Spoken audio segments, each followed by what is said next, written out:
Atul sir, रंगपंढरीमध्ये तुमचं मनापासून स्वागत करते मी. गेले 38 वर्ष तुम्ही रंगभूमीशी निगडीत आहात. रंगभूमी ही एक चळवळ म्हणून तुम्ही त्याकडे पाहता. 30च्या घरात नाटकं केली आहेत. थिएटर अकॅडमीपासून सुरुवात केलीत, पण नंतर तुम्ही तुमची एक वेगळी अनवट अशी वाट धरलीत आणि त्यावरती एकांड्या शिलेदारासारखं चालताय अनेक वर्ष. आणि या मागे तुमचा एक वेगळा विचार आहे की नाटक हे फक्त एंटरटेनमेंटसाठी नाहीये, तर समाज प्रबोधनासाठी, समाजाला जागृत करण्यासाठीची जी ताकद आहे ती नाटकामध्ये आहे. आणि ह्या कन्व्हिक्शननी तुम्ही अनेक वर्ष काम करताय. तो ह्या सगळ्या प्रवासाविषयी आम्हाला तुमच्याकडनं ऐकायचं आहे. डॉक्टर लागून बरोबरचा अनुभव ऐकायचा आणि त्याचबरोबर सफाई कामगारांबरोबर पण तुम्ही आता सत्यशोधक केलं. हा सगळा जो तुमचा आवाका आहे इतक्या अनुभवांचा, त्यातनं ह्या सगळ्या पाहणाऱ्यांना, रंगकर्मींना, पुढे येणाऱ्या चळवळीत सहभागी होऊ इच्छिणाऱ्यांना काहीतरी फायदा व्हावा, हा उद्देश आहे या सगळ्या मागचा. तर अगदी सुरुवातीचे दिवस, तुम्हाला तुमच्यामधलं नाटकाचं पॅशन सापडणं, ती ओढ सापडणं, ह्याविषयी थोडक्यात ऐकायला आवडेल आम्हाला. सुरुवातीला रंगपंढरीच्या सर्व प्रेक्षकांना मनापासून नमस्कार आणि या प्रकल्पात मला सहभागी करून घेतल्याबद्दल मनापासून धन्यवाद. खरं तर जुन्या गोष्टींविषयी बोलायचं माझा फारसा पिंड नाही आहे, कारण नाटकात जुनं आणि भूतकाळ याला काहीच अर्थ नसतो. नाटक हे नेहमी आज आणि आत्ता, नाऊ अँड हिअर असंच असतं. पण ठीक आहे, आपण आपल्या त्याची मुळं शोधण्यासाठी मात्र थोडं मागे जाऊयात. मी संक्षिप्त रूपात थोडक्यात माझा पार्श्वभूमी सांगतो की का नाटक मला करावं असं वाटलं. एक तर मी ज्या काळात जन्मलो, 1964 सालचा माझा जन्म आहे, तो जर काळ बघितला तर तो नाटकांनी असा फुललेला काळ होता. म्हणजे प्रभाकर पणशीकरांची नाटकं असतील, नानासाहेब शिरगोपीकरांची नाटकं असतील, संगीत नाटकं बरोबरच डॉक्टर लागूंची नाटकं असतील, ही सगळी मी बघितलेली आहेत. काशीनाथ घाणेकरांना मी रंगभूमीवर काम करताना बघितलेलं आहे. आणि माझी आई नाटक दाखवायला घेऊन जायची. आणि त्यावेळेस बऱ्यापैकी मध्यमवर्ग जो होता हा नाटक बघणारा होता. मी पुण्यात राहणार होतो. पण त्याचबरोबर माझं एक वैशिष्ट्य असं की माझ्या घरामध्ये नाटक आहे. म्हणजे कसं, माझ्या आईचे वडील अनंत हरी गद्रे, त्यांना समतानंद ही पदवी दिलेली आहे. तर 3 अंकी नाटक माझ्या आजोबांनी आणलं. हाऊसफुल हा शब्द माझ्या आजोबांनी पहिल्यांदा कॉइन केलेला आहे. आणि गाडगे महाराजांचं शिष्यत्व पत्करून माझ्या आजोबांनी महाराष्ट्रामध्ये 1008 दलितोद्धाराचे सत्यनारायण घातले. आपल्याकडे साधारण ब्राह्मणी सत्यनारायण असतो, तर दलित उद्धाराचे म्हणजे दलित स्त्री पुरुषाला व्यासपीठावर बसवायचं, त्यांच्या पाय धुवायचे, ते पाय पाणी तस्तामध्ये गोळा करायचं आणि त्या तस्तातलं पाणी प्रोक्षण करायचं. हे सगळेच मराठी शब्द आता कानावर जाणं अत्यावश्यक आहे. थोडक्यात प्यायचे तीर्थ म्हणून. असे 1008 म्हणजे 2016 लोकांच्या पायाचं तीर्थ दलित स्त्री पुरुषांच्या माझ्या आजोबांनी प्यायलेलं आहे. काळाराम मंदिरा सत्याग्रहाला आंबेडकरांच्या बरोबर माझे आजोबा होते. त्यामुळे ही एक मोठी परंपरा आमच्या घरामध्ये आहे. आपण जर असं म्हणूयात की आपल्या घराण्यामध्येच एखादं वाहतं नातं असतं रंगभूमीशी, तसं आमच्या घरामध्ये नातं होतं. हा त्यातला महत्त्वाचा भाग. त्यामुळे आई वडिलांना माझ्या नाटकांची आवड होती. नाटकाला मी प्रेमाने जायचो. आणि लहानपणी अचंबित होऊन मी त्या नानासाहेब शिरगोपीकरांचं नाटक बघितलेलं होतं, शाबास बिरबल शाबास वगैरे. आणि त्याच्यात हत्ती येतो आणि थिएटर इज अ मॅजिक. ती एक अद्भुत जागा आहे आणि अचंबित होऊन आपण ते बघतो. याचा प्रत्यय, याचा दृष्टांत मला फार लहानपणीच मिळाला होता. परंतु तरीसुद्धा मी लहानपणी अशी काही बालनाटकांना वगैरे कामं केली नाहीत. 10वीपर्यंत मी ज्या जिथे राहत होतो तिथे मला स्वतःला एकटं वाटायचं आणि असं वाटायचं की या विश्वाशी माझं काहीतरी वेगळं नातं आहे आणि मला काहीतरी वेगळं सुचायचं. आणि अत्यंत निराशात्मक आणि उदास अशा भावनेत मी जगत होतो, कारण मला शाळा अजिबात आवडायची नाही, शाळेतलं शिक्षण आवडायचं नाही. मला वेगळं काहीतरी करावं असं वाटायचं, सुचायचं, पण काय त्याला काही आकार उकार नव्हता. परंतु तो आकार उकार अचानक माझं घर बदललं आणि मी कोथरूडला राहायला गेलो आणि माझी शाळा बदलली. तिथे आंतरशालेय स्पर्धा होती आणि त्या स्पर्धेमध्ये भाग आमच्या शाळेने घेतला होता. तर त्याच्यामध्ये अचानक एक मुलगा आजारी पडला आणि वर्गामध्ये थोडं 2 तासांच्या मध्ये मजा करणारा मुलगा म्हणून मी प्रसिद्ध होतो. तर त्या बाईंनी विचारलं, तू करशील का काम? मी चाचरत हो म्हणलो, कारण मला इतका इन्फिरिटी कॉम्प्लेक्स न्यूनगंडाने मी पछाडलेलं होतं. मी म्हणलं हो करीन. मी केलं काम आणि त्याच्यात मला उत्कृष्ट अभिनयाचं पहिलं पारितोषिक मिळालं. आणि या पारितोषिकांनी आपल्याला एक आत्मविश्वास गवसतो. आणि त्या रंगमंचावर गेल्यानंतर भरतनाट्य मंदिरमध्ये मला आजही तो दिवस आठवतो की तो जेव्हा प्रकाश पडतो आणि मग माणसं आणि आपण काहीतरी बोलतो, तेव्हा आपल्या अस्तित्वालाच काहीतरी वेगळे अर्थ प्राप्त होऊ शकतात.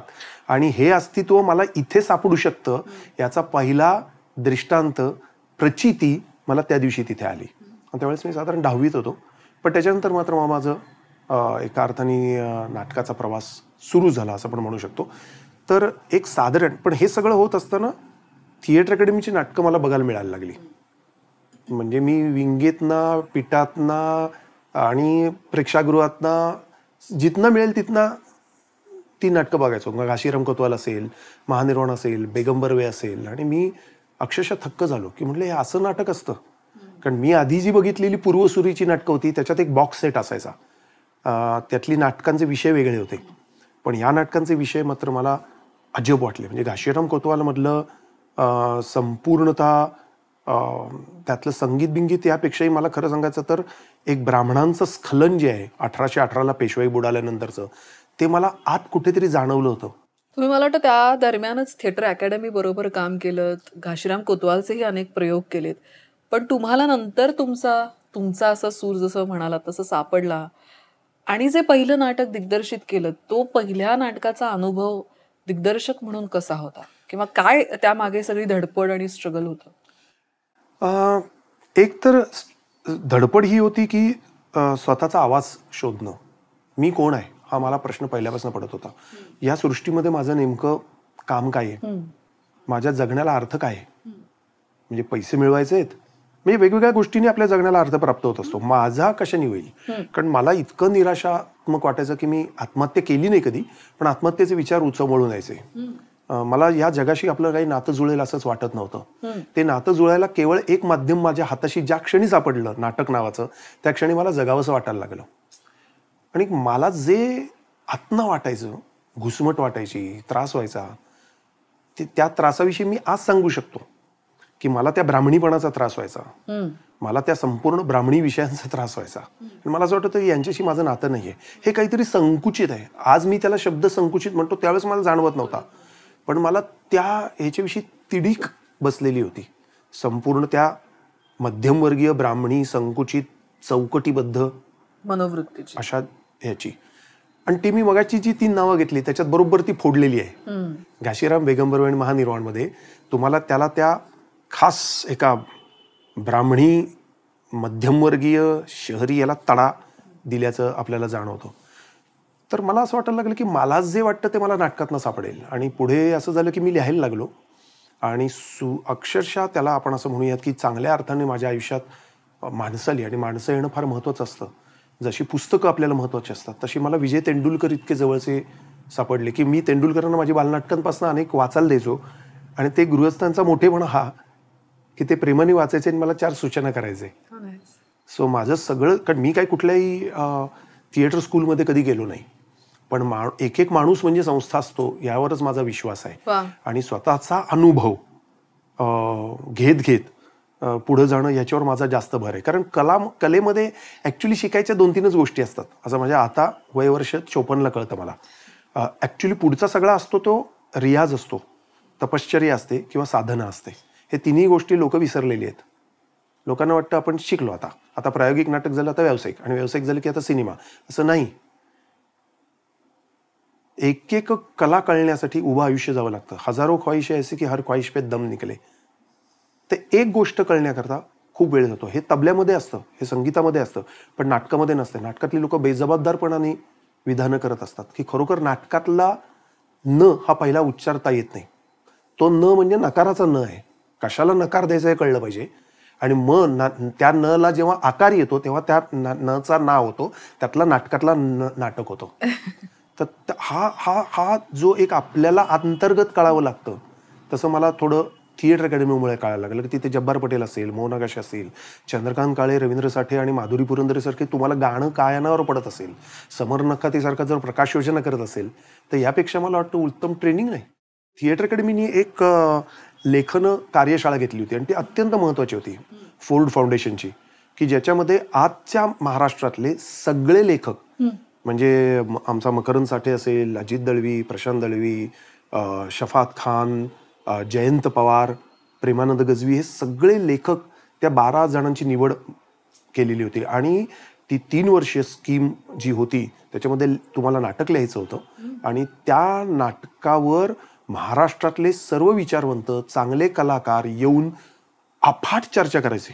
आणि गोड चर्चा नाही, अत्यंत तिखट लागेल अशी चिरफाड करायचे. हे सांगणं ते गरजेचं आहे, कारण आताच्या काळामध्ये थोडं जरी बोललं तरी मनाला लागण्याचे दिवस आहेत. तर तसे त्यावेळेचे दिवस नव्हते. सणसणीत वाजवलेले आहेत लोकांनी आणि उघडपणे.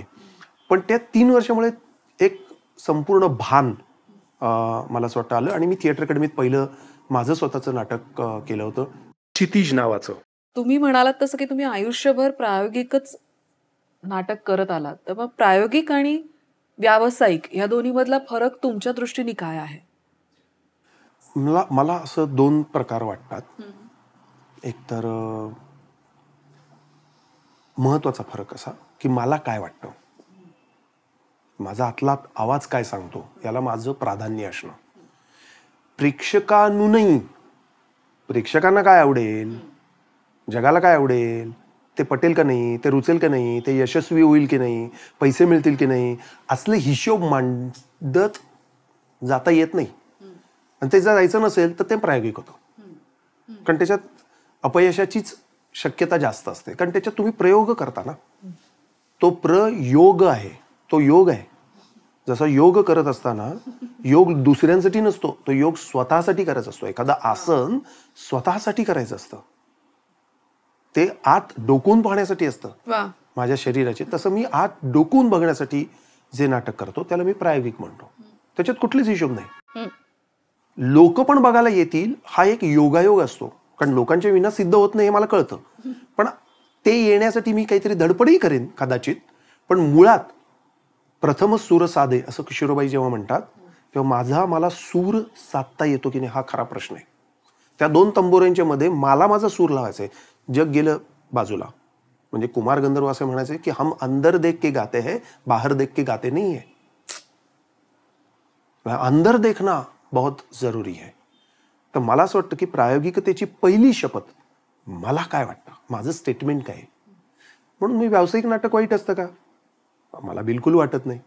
ज्याला ते करायचंय, let all flowers Bloom in the garden. ज्यांना पैसे मिळवायचे. ऍक्च्युली प्रायोगिकवाला सुद्धा नाटक करत असताना मी आर्थिक गोष्टींचा विचार करतच असतो, परंतु तो माझा प्रायोरिटीवर नसतो. त्याचं प्रायोरिटी लिस्ट खाली असते. आता एखादा व्यावसायिक करत असेल तर तो काय करेल की माझं नाटक जर चाललं नाही, मी 25 प्रयोग करून बघीन, ते नाही चाललं तर मी बंद करीन, कारण त्यांना परवडणार नाही. त्याच्यामध्ये आलेले कलावंत हे बहुतांश वेळा पोट भरणारे, की त्या कलेवरच त्यांचं पोट अवलंबून आहे. माझ्या नाटकामध्ये काम करणारी सर्व लोक बहुतांश वेळा ही नोकरी करणारी असतात, व्यवसाय करणारी असतात सुद्धा. पूर्णवेळ नाटक करणारे सुद्धा खूप येतात, नाही असं नाही. परंतु त्यांना मी पैसे देईनच असं नाही, पैशासाठी नाही. हा ते 2 महत्वाचे मला महत्वाचं वाटतं. तिसरी महत्वाची गोष्ट की एखाद्या कलेचा विचार करत असताना त्या प्रत्येक कलेमध्ये जी काही घटक असतात, चित्रकलेचे घटक वेगळे आहेत, नाटकाचे घटक वेगळे आहेत. चित्रकलेचे घटक रंग, पांढरा कागद, ब्रश हे त्याचे घटक असतील. नाटकाचे जे घटक आहेत, संगीत, म्हणजे मुळात अभिनय, शब्द, संगीत, नेपथ्य, प्रकाश योजना, याच्यामध्ये मी काही विचार करतो का आणि त्याला परिमाण देतो का, डायमेन्शन देतो का, त्याच्यात मी मूलभूतच काही रंगभाषा शोधतो का, काही माझा मूलभूत विचारच मी करतो का, हा माझ्या दृष्टीनं अत्यंत महत्त्वाचं. मग मूल्य काय दिलं मी, माझ्या दृष्टीनं सगळ्यात महत्त्वाचं म्हणजे मी मूल्य काय दिलं, व्हॅल्यू काय दिली. ही व्हॅल्यू जर मला द्यायची असेल तर मला दरवेळेस नवनवीन रिस्क घ्यावी लागते. मी अंधारात उडी टाकणार आणि जे काय होईल ते होईल, पण मी आधीच उघडत बसणार नाही. आणि ते करत असताना तुम्हाला पाठीत धपटे बसतात, मार खायला लागतो, म्हणजे टीका सहन करावी लागते. खरं. पण तुम्हाला तुमच्या मगाशी म्हटलं त्याप्रमाणे तुमचा सूर शोधत राहावा लागतो. हे मला प्रायोगिकचं वैशिष्ट्य वाटतं. आणि प्रयोग करणं, खेळणं, एखाद्या गोष्टीकडे परत परत परत उलटं पालटं सुलटं करून बघणं, जे आहे त्याच साच्यात नाही. कारण माझं जगणं नवीन आहे, त्यामुळे मला जुना काळ मला माहीत आहे. कारण तुम्हाला परंपरा माहीत असल्याशिवाय नवता कळत नाही. ग्रामर माहीत असल्याशिवाय ग्रामर मोडता येत नाही. तद्वत मला ते व्याकरण माहिती आहे, ते व्याकरण माहीत करून घ्यायची माझी इच्छा आहे. पण मला नवीन व्याकरण आणि नवीन भाषा रचायची ताकद आहे की नाही, ती शक्ती आहे की नाही, तो शोध घ्यायची शक्ती आहे की नाही, ते घेण्याचंच ठिकाण म्हणजे प्रायोगिक रंगभूमी. आता मला काही टेक्निकल प्रश्नांकडे यायचं आहे की ज्याचा फायदा हे सगळे एपिसोड्स पाहणाऱ्यांना होईल. ज्यात संहितेच्या निवडीपासनं आपण सुरुवात केली, तर तुम्ही खूप वेगवेगळ्या धाटणीची नाटकं केली आहेत. तुमची एखादी संहिता निवडताना तुम्ही काय निकष वापरता, काय विचार असतो त्यामागे? मी मगाशी ज्याचा उल्लेख केला होता की फोर्ड फाउंडेशनची जी कार्यशाळा होती, त्याच्यामध्ये मला पहिल्यांदा असं कळलं की नाटक लिहिणं ही प्रक्रिया किती महत्त्वशील आहे आणि त्याच्या पाठीमागे किती गोष्टी असू शकतात. म्हणजे मी नाटक लिहितो, तुम्ही ते ऐकता आणि तुमच्याप्रमाणे 1000 लोक ऐकतात, तर ते 1000 लोक त्याचं इंटरप्रिटेशन करत असतात. तर माझ्या नाटकाचे किती विविध अर्थ प्राप्त होऊ शकतात याचा शिक्षण मला त्या कार्यशाळेत मिळालं. आणि मला असं वाटायला लागलं की असं नाटक पाहिजे की जे माझ्या घुसमटीचं आहे. म्हणजे आता ही संहिता निवड करत असताना या संहितेमध्ये ही माझे घटक महत्त्वाचे येतात. उदाहरण घेऊयात, शीतयुद्ध सदानंदमध्ये ती कादंबरी मोठी विलक्षण आहे आणि श्याम मनोहर हे मराठीतले फार महत्त्वाचे कादंबरीकार आणि एक लेखक आहेत. आणि वेगळ्या अर्थाने ते बंडखोर आणि नवीन लेखक आहेत. किंबहुना मी ज्यांच्याबरोबर नाटकं केली, लाईक मकरंद साठे असेल किंवा आमचे सदानंद मोरे असतील, अजित दळवी असतील, ही सगळीच माणसं त्यांच्या सामाजिक आणि राजकीय जाण असण्याविषयी फार प्रसिद्ध आहेत. साधारणतः नाटकामध्ये असं लोकांना वाटतं की करमणूक ही बिंडोक असावी, मला विचार करायला लागू नये. तर मला असं वाटतं की माझ्या करमणुकीचे व्याख्या वेगळी आहे. ती करमणूक अशी की जी मला संपन्न करेल, माणूस म्हणून समृद्ध करेल. उदाहरणार्थ, ज्या वेळेला मी शीतयुद्ध सदानंद केलं त्यावेळेस महाराष्ट्रात शिवसेनेचं जे चाललेलं होतं, दंगेबाजी आणि जे राडा हा शब्द त्यांच्या राडा नावाची कादंबरीच आहे, शिवसेनेवरची भाऊपाध्यांनी लिहिलेली. तर त्या राड्या प्रकरणामध्ये मला असं वाटायचं की हे जे करतात ते योग्य नाही. यांचा हिंदुत्ववाद खोटारडा आहे. आणि तो मला शीतयुद्ध सदानंदमध्ये दिसला. एक माणूस आहे, प्रेतयात्रा आहे, चाललेली आहे लहान बाळाची, आणि त्याला डॅश लागतो कसल्या तरी वगैरे वगैरे. आणि ते अत्यंत विनोदी, प्रहसनात्मक, बोचरं, एका अर्थाने ब्लॅक कॉमेडी असल्यासारखं. आणि मग 2 गुंड पाठीमागे लागतात आणि मग त्यातला जो एक व्हायलन्सचा जो भाग होता हा मला त्यातला कुठेतरी समांतर वाटला. आणि म्हणून ते मी नाटक केलं. त्याचे पुण्यामध्ये जवळजवळ 12 प्रयोग झाले आणि नाशिकला गेल्यानंतर मी त्याचे जवळजवळ 50 प्रयोग केले. आणि जे आता मी महत्त्वाचं असं सांगेन असं की माझी पिढी ही 1990 सालानंतरची प्रातिनिधिक पिढी आहे. म्हणजे काय, तर 1990 आधीचं मी जे आधीचं सगळं वर्णन केलंय, नमनाला घडाभर तेल, प्रभाकर पणशीकर पासना, ते सगळा एक होमोजिनियस अशी सोसायटी होती, एक साची संध अशी सोसायटी होती. काळ काम वेगाची गणित होती ती 1990 नंतर, 90 आधी आणि 90 नंतर असं जगच विभागलं गेलं. हा जो एक संपूर्ण बदलाचा जो भाग होता, तो बदलाचा भाग आमच्या पिढीने अंगावर घेतला. आणि मग तुम्ही जर त्या काळातली नाटकं बघितलीत पोस्ट 90, तर जयंत पवारचं आधांतर नावाचं नाटक असेल, त्या आधांतरचा विषय हा गिरणी कामगार मुंबईतले त्यांचं उच्चाटन होणं आहे. हे सगळं 90 नंतर आपल्याला विविध पातळ्यांवर दिसायला लागलं होतं आणि ते ठळकपणे दिसायला लागलं. ती एक संस्कृती नष्ट झालेली दिसते. आणि शफात खानचं त्यावेळेस आलेलं राहिले दुरगर माझे असेल, भूमितीचा फार्स असेल, मुंबईचं कावळे असेल, शोभायात्रा असेल, ही सगळी नाटकांचे जे विषय बघितलेत तर मला असं वाटतं की त्याच्यामध्ये एक स्टार्क तीव्र असा सामाजिक आघात आहे. आणि मकरंद साठेची त्यावेळची जी आम्ही केलेली नाटकं होती ती सापत्नेकराचं मूल असेल, ठोंब्या असेल, चौक असेल, गोळायुग नावाचं नाटक असेल. आम्ही त्या युगालाच गोळायुग असं म्हणतो. आणि हे 1995-96 सालचं नाटक आहे की त्रेतायुग, द्वापारयुग आणि कलियुग नाही. आताचं जे जग आहे हे एखाद्या गोळ्या समान आहे की तो गोळ्याला कुठला चेहरा मोहरा नसलेला गोळा आहे, थुलथुलीत, लिबलिबीत. आणि जे आजचं स्वरूप आहे जगण्याचं ते त्या युगाचं नाव गोळायुग आहे. तर हे सगळं आम्ही एका अर्थाने आम्ही आमच्या काळाला समजवून घेण्याचं, सामोरं जाण्याचा प्रयत्न करत होतो, तडफड करत होतो. एका आधीच्या कालखंडामध्ये आपण असं म्हणूया की घाशीराम कोतवाल आलं, ते बघणारा एक प्रेक्षक वर्ग होता. त्याच्यावर भले टीका करणारा प्रेक्षक वर्ग असेल, तो टीका करायचा, गप्पा मारायचा, बोलायचा, बघायचा. काही अवसर होता, काही शांतपणा जीवनात तुलनेने होता.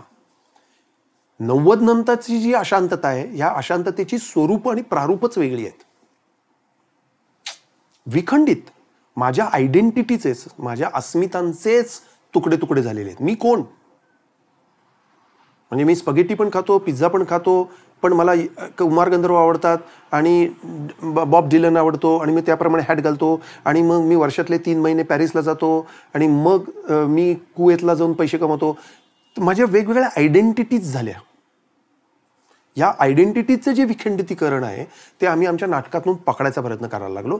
आणि एक संभ्रमित आणि गोंधळलेली अवस्था होती. त्याच काळातल्या कादंबऱ्या तुम्ही बघितल्यात, श्याम मनोहरांची कळ नावाची कादंबरी, की ती पण तुकडे तुकडे तुकड्यातली रचना आहे. आणि त्या काळाला मग जगाने नाव दिलं होतं पोस्ट मॉडर्न, आधुनिकोत्तर कालखंड. मग तो आधुनिक नाही, आधुनिकोत्तर कालखंड. त्या कालखंडामध्ये आपल्या परंपरा काय, आपण रूट्स याच्याविषयी, आजूबाजूचं भुसभुशीतीकरण याच्याविषयी आमचं चौक नाटक होतं. विचारसरणी ज्या होत्या, आयडिओलॉजीज ज्या होत्या, या आयडिओलॉजीचा उडालेला धज्जा हा आपल्याला त्यावेळेस दिसायला लागतो. 90 नंतर बाबरी मशीद पाडली 92 साली आणि अधःपतनाला भारतीय राजकारणात सुरुवात झालेली आपण बघू शकतो. आणि एक प्रखर भडक हिंदुत्व हे नाचायला लागलं. हिंसा आणि दहशतवाद याची नवीन रूपं आपल्याला ठिकठिकाणी दिसायला लागली. माणसं वेगळं बोलायला लागली, माणसं वेगळं करायला लागली.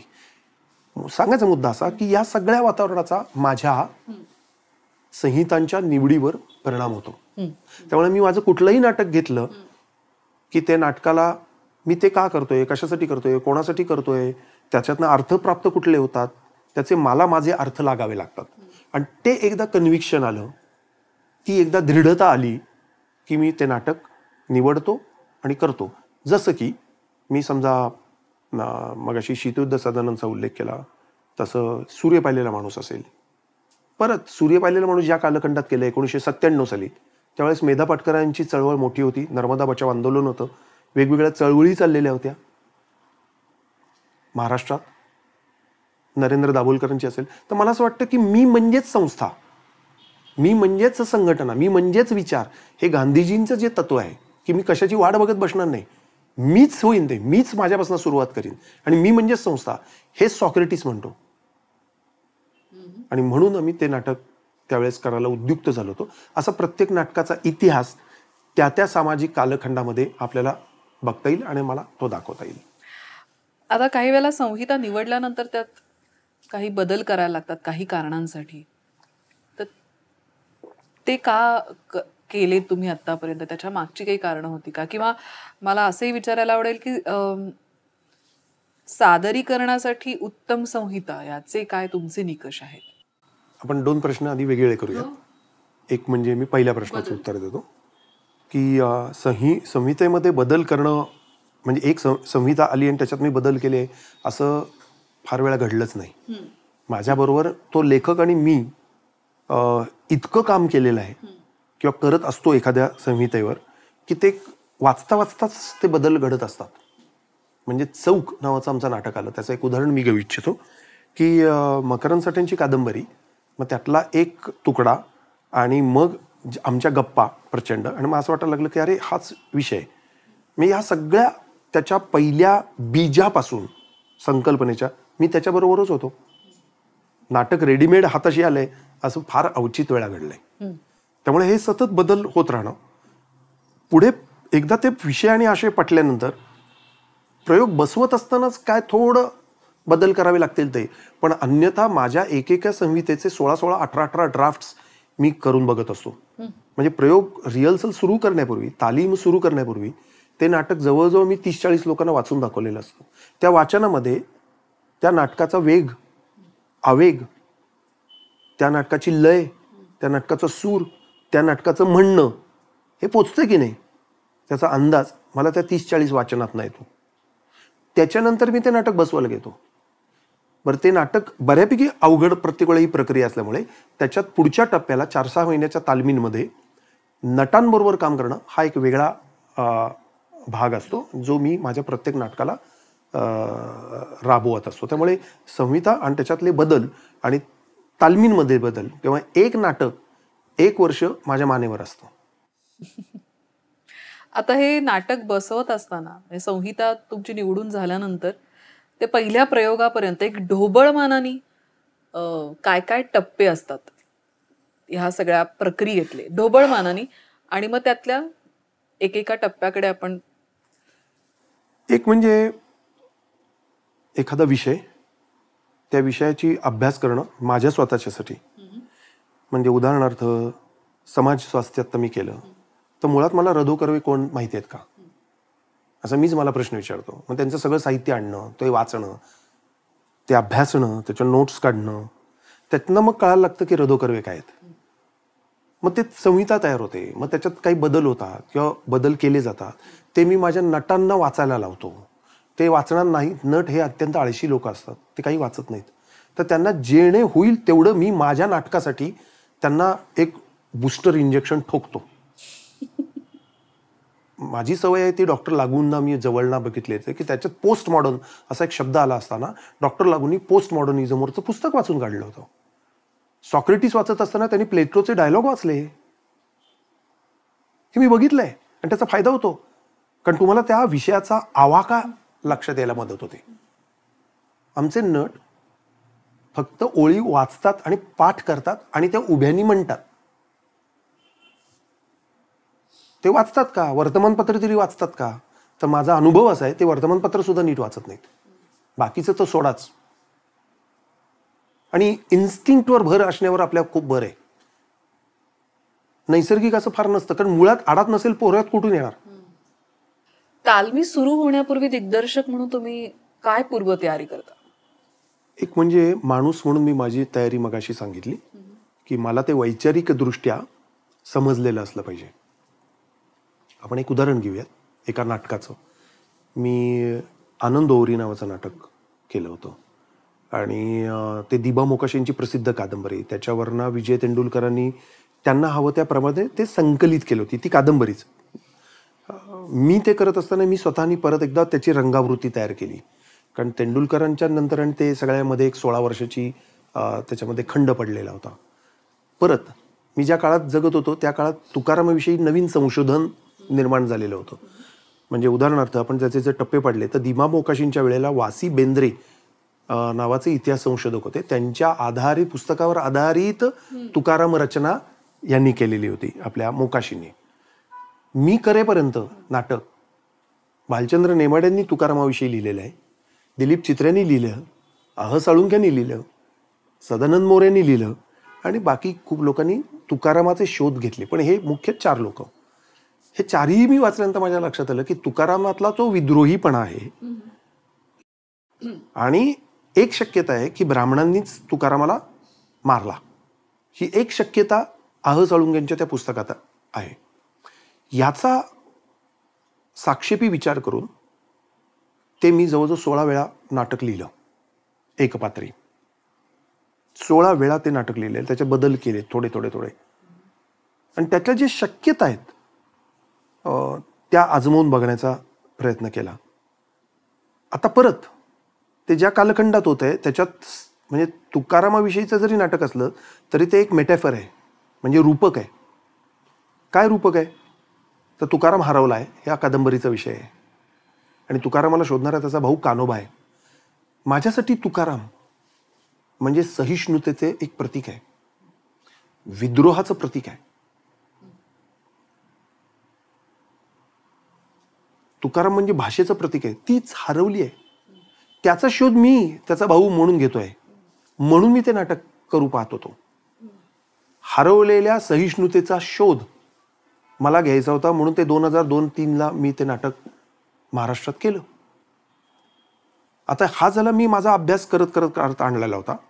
प्रत्यक्ष तालमी जेव्हा सुरू होतात कुठल्याही नाटकाच्या, प्रत्येक नाटकाच्या तालमीची प्रोसेस वेगळी असते. अशी माझी प्रोसेस पक्की नाही आहे. ती अवलंबून असते त्या नटांवर किंवा त्या नाटकाच्या गरजा काय आहेत. म्हणजे ह्या नाटकाला जी मी पद्धत वापरली ती काही सूर्य पाहिलेला माणूस वापरली नाही, किंवा त्याला जे वापरली ती दलपत सिंग येती गावाला मी वापरली नाही. माझ्या कुवतीनुसार, माझ्या पात्रतेनुसार स्ट्रेच करून मज्जा करत, खूप धमाल असतात तालमी, खूप मजा. ते काहीतरी भयंकर गंभीर असं असेल पण खूप मजा. सिंहगडला जाणं, टेकडीवर जाणं, पळायला जाणं, एक्सरसाइजेस करणं, इथपासनं ती सुरुवात होत होत होत लोक येतात, लेक्चर देतात, व्हॉइस कल्चर म्हणजे काय सगळं सुरू होतं. बॉडी अॅनाटॉमी म्हणजे काय कळते का?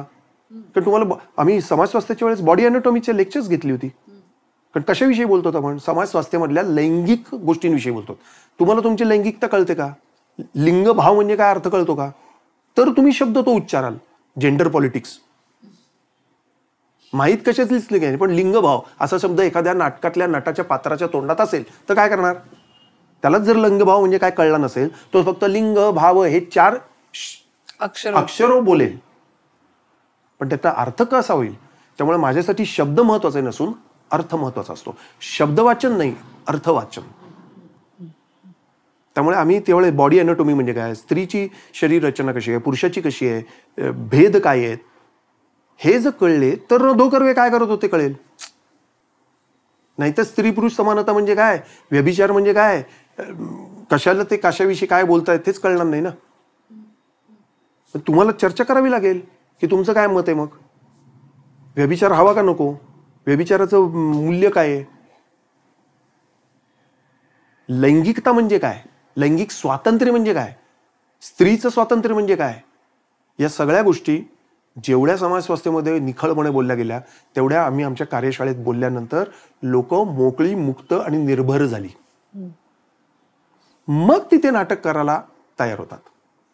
आता याच्या पुढे माझी अपेक्षा असते की त्या नटांनी ग्रो व्हावं. ते होत असतात. सत्यशोधक नावाचं जे नाटक मी केलं होतं त्या नाटकाच्या वेळेस एक भयंकरच मोठी अडचण होती की मी ज्यांच्याबरोबर काम करू इच्छित होतो ते सगळे गटारात उतरणारे, मैला साफ करणारी माणसं होती की जे अक्षर साक्षर नव्हते, त्यांना अक्षर वाचताच येत नव्हती.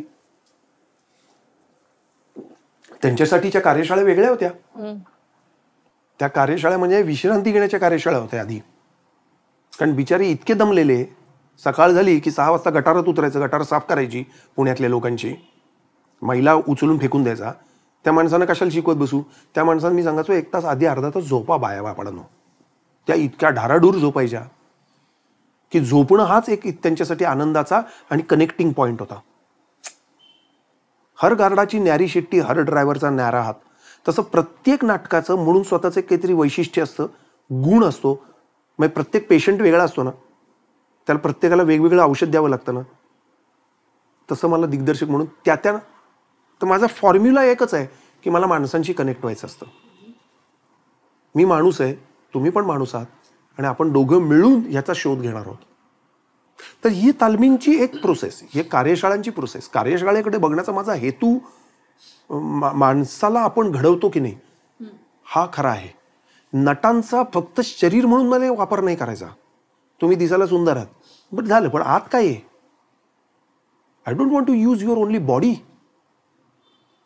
I don't want to use you as a material. You are not material for me. तुम्ही सुंदर आहात का कुरूप आहात माझ्या दृष्टीने अत्यंत गौण मुद्दा असतो. तुम्हाला ती बुद्धी आणि दृष्टी आहे की नाही हा खरा महत्वाचा प्रश्न आहे. आणि हे कोणी सांगतच नाही. म्हणून मला वेळ लागतो. म्हणून माझं नाटक एक एक माझं आयुष्य ओढून खेचून घेतलेलं असतं, शोषून घेतलेलं असतं. कास्टिंग, नटांची निवड करताना काय विचार असतो? म्हणजे आता अर्थात तुम्ही म्हणालात तसं, मी प्रोब नाही करत आहे. तुम्ही वेगवेगळ्याच लोकांबरोबर काम केलंय, त्यातही निवड करताना काहीतरी एक विचारदृष्टी असेल. म्हणजे आता आपल्याकडे जे काय अवेलेबल आहे त्याच्यातच आपल्याला काम करायला लागतं प्रायोगिक करताना, बऱ्याचदा 90% वेळेला. मला स्वतःला नटांची माझी निवड ही त्याच्या रंगरूपावरनं नसून त्याच्या डोळ्यावरनं असते. तुमच्या डोळ्यात तो भाव दिसतो की नाही याच्यावरनं मी त्या नटाची निवड करतो. त्याचे डोळे तसे असायला पाहिजेत. म्हणजे आमच्या सत्यशोधकमध्ये ओंकार गोवर्धन होता, त्याचे डोळे इतके साधे आहेत आणि तरी एकाच वेळेस ते दृढ निश्चयी आहेत की ते ज्योतिबा फुले म्हणून दिसतात. तुम्ही किशोर कदमकडे बघितलेत की तुम्हाला त्यातला जो हरवलेला कानोबाचा जे डोळे असतील ना, आता किशोरही योगायोगाने चांगला कवी आहे, लेखक आहे, संवेदनशील व्यक्ती आहे, तुम्हाला ते दिसेल. डॉक्टर लागूंचे डोळे बघा, हे सत्याचं शोधन करणारे प्रखर रॅशनल स्लॅशिंग विचार करणारे असे डोळे आहेत. ते तुम्हाला सॉक्रेटिसमध्ये दिसतील. म्हणजे नुसते डोळे बघत जा. आमची वीणा जामकर नावाची अतिशय छान नटी होती, ती बघितलीत की तिच्यामध्ये एक असा सडसडीत तेजपुंजपणा आहे की जो मला अरुणा रॉयमध्ये दिसतो, मेधा पाटकरमध्ये दिसतो, दलपत मधली ती नटी. आमचा गजानन परांजपे नावाचा नट आहे, त्याचे जे डोळे आहेत ते उजळल्या दिशामधल्या एका प्राध्यापकाचे, दलित प्राध्यापकाचं त्यांनी काम केलेलं होतं, पण त्याच्यातला ठामपणा पण त्याच वेळेस कुठेतरी हरवलेपणा पण हा गजाननच्या डोळ्यात मला दिसतो.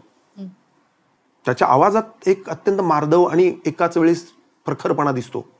तर माझ्या निवडीचे निकष, पर्णमध्ये जे डोळे असतील ते इतके साधे आहेत पण त्याच वेळेस स्वतंत्र विचार करणारे डोळे आहेत. तर मला असं वाटलं ते सावित्रीसाठी योग्य आहेत, ते मल्लिकेसाठी योग्य आहेत. आम्ही आषाढातील एक दिवस जे केलं होतं त्यातला परत निवड जी होती की त्यातले एक तरुण सगळा एक लेअर होता जो शहरी नटांचा होता. ओम बुतकर सारखा अप्रतिम नट हा त्यातला विलोम होता. तर त्याचा बरोबर त्याच वयाचा उलटा अपोजिट प्रतिबिंब असल्यासारखा आलोक राजवाडे नट होता की जो अत्यंत बघण्यामध्येच एक असा उन्मुक्त कवी, कलंदर कलावंत असा त्याच्या वागण्यातच संबंध आहे. तर मला असं वाटतं की ह्या सगळ्या याच्यामध्ये मला डोळे नटांची निवड करताना फार महत्वाचे असतात.